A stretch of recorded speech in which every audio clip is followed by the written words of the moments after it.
રાજકોટ તાલુકા police સ્ટેશનના હદ વિસ્તારમાં આવેલા એક પેટ્રોલ પંપ ઉપર કેટલાક લૂંટારાઓ છે તે રાત્રિ દરમિયાન મોઢા પર નકાબ બાંધીને આવે છે અને ત્યારબાદ ત્યાં કામ કરતા કર્મચારીને તેની જ કેબિનની અંદર ગોંધીને લાકડાઓ વડે ઢોર મારે છે। આટલું જ નહીં, આ આરોપીઓ પૈસાની લૂંટ પણ ચલાવે છે અને ત્યાંથી નાસી ભાગે છે। આ સમગ્ર મામલો સીસીટીવીમાં પણ કેદ થયો હતો। આ ઘટનાના સંદર્ભમાં રાજકોટ તાલુકા પોલીસ સ્ટેશન ખાતે લૂંટ અંગેની ફરિયાદ પણ નોંધાઈ હતી, જે મામલે ક્રાઇમ બ્રાન્ચને મોટી સફળતા હાથ લાગી છે। ત્યારે કેવી રીતે આરોપીઓ પકડાયા છે, વિગતે વાત કરીએ। વૈષ્ણવજન તો તેને કહીએ જે પીડ પરાઈ જાનાને રે। નમસ્કાર દર્શક મિત્રો, નવજીવન ન્યૂઝમાં આપનું સ્વાગત છે। હું છું ફૈઝાન। જે રીતે લૂંટ, હત્યા સહિત અલગ અલગ ગુનાહિત પ્રવૃત્તિઓમાં ચિંતાજનક રીતે વધારો થઈ રહ્યો છે, અલગ અલગ વિસ્તારોમાંથી બનાવો સામે આવી રહ્યા છે, તેને લઈને લોકોની સુરક્ષા સામે એક મોટો સવાલ ઉઠતો દેખાઈ રહ્યો છે।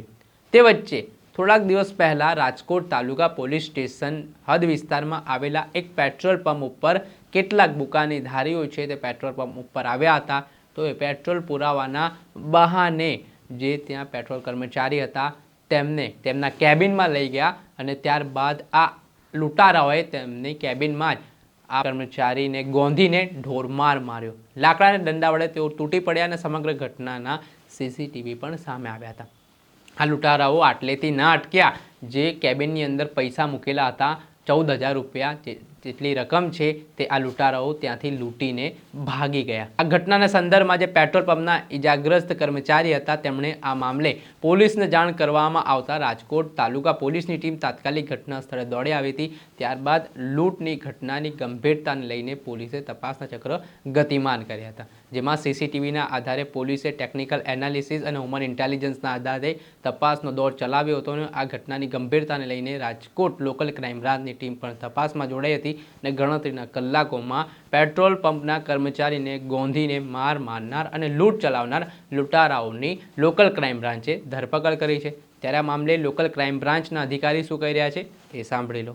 તારીખ 5/2/2025ના રોજ તાલુકા પોસ્ટે વિસ્તારમાં વાવડી ગામમાં આવેલ એચપી પેટ્રોલ પંપ પર કામ કરતા એક માણસને બુકાની બાંધીને આવેલા 3 ઈસમોએ બેઝબોલના ધોકા તથા હથોડી વડે માર મારીને ખૂબ ગંભીર ઈજાઓ પહોંચાડેલ હતી અને આ ઉપરાંત પેટ્રોલ પંપની ઓફિસમાંથી 13,000 રૂપિયાની લૂંટ પણ કરી હતી। આ ગુનામાં જે માણસને લાગેલ છે તેમને ખૂબ ગંભીર ઈજાઓ પહોંચી હતી અને બનાવની ગંભીરતાને જોઈને crime branch PI MR Gondaliya તથા પીઆઈ ડામોરની નીચે અલગ અલગ ટીમો બનાવીને આ આરોપીઓને પકડવા માટે પ્રયત્નશીલ હતા। ટેકનિકલ સોર્સ તથા હ્યુમન ઇન્ટેલિજન્સની મદદથી crime branch PSI AN Parmar તથા PSI મોવલિયાની ટીમ દ્વારા આ ગુનામાં પકડાયેલ આરોપીઓને પકડવામાં આવેલ છે। આ ઉપરાંત તેમની પાસેથી ગુનામાં વપરાયેલ રિક્ષા, બેઝબોલનો ધોકો અને હથોડી પણ કબજે કરવામાં આવેલ છે। આ આરોપીઓના નામ છે પ્રતિક પિયુષભાઈ દત્તા, રાહુલભાઈ નવઘણભાઈ મીર તથા એક કાયદાના સંઘર્ષમાં આવેલ કિશોર પણ છે। સાહેબ, ખાસ લૂંટ કરવા પાછળનું કારણ શું? અગાઉ કોઈ ગુનાહિત ઇતિહાસ? આ ગુનામાં સપડાયેલ કિશોર તેમજ બીજા આરોપી પ્રતિક અને રાહુલ ત્રણેય મિત્રો છે। પ્રતિક અને રાહુલ બંને રિક્ષા ચાલકો છે અને આમાંનો આ એક આરોપીના પિતા અને માસીનો દીકરો આ ઓલરેડી આ પેટ્રોલ પંપ પર કામ કરતા હતા અને એની ગતિવિધિઓથી તમામ વાકેફ હતા કે ક્યારે પૈસા આવે છે ને ક્યાં, એટલે લૂંટનો ઈરાદો તેમનો પૈસાનો જ હતો। મોજશોખ માટે જ લૂંટ કરી હતી। એક આરોપીનો ગુનાહિત ઇતિહાસ છે આમાંથી, રાહુલનો ચોરીના ગુનામાં રાજકોટ તાલુકા પોલીસ સ્ટેશનમાં અગાઉ પકડાયેલો છે। લોકલ ક્રાઇમ બ્રાન્ચના અધિકારી તેમણે જણાવ્યું છે કે આ મામલામાં પ્રતિક પિયુષ દત્તા, રાહુલ નવઘણ મીર અને કાયદાના સંઘર્ષમાં આવેલા એક સગીર સહિત 3 શખ્સોની પોલીસે ધરપકડ કરી છે। તેમની સામે રાજકોટ તાલુકા પોલીસ સ્ટેશન સામે જે લૂંટ અંગેનો ગુનો નોંધાયો છે, મારામારી અંગેનો ગુનો નોંધાયો છે, તે અંતર્ગત કાર્યવાહી પણ હાથ ધરી છે। સાથે જ આ ઘટનામાં જે લૂંટમાં વપરાયેલી રિક્ષા હોય, ધોકા હોય, તમામ મોબાઈલ સહિતની વસ્તુઓ છે તે કબજે કરી છે અને 4,000 રૂપિયા જેટલી રકમ પણ પોલીસે કબજે કરી હોવાની વિગતો સામે આવી રહી છે।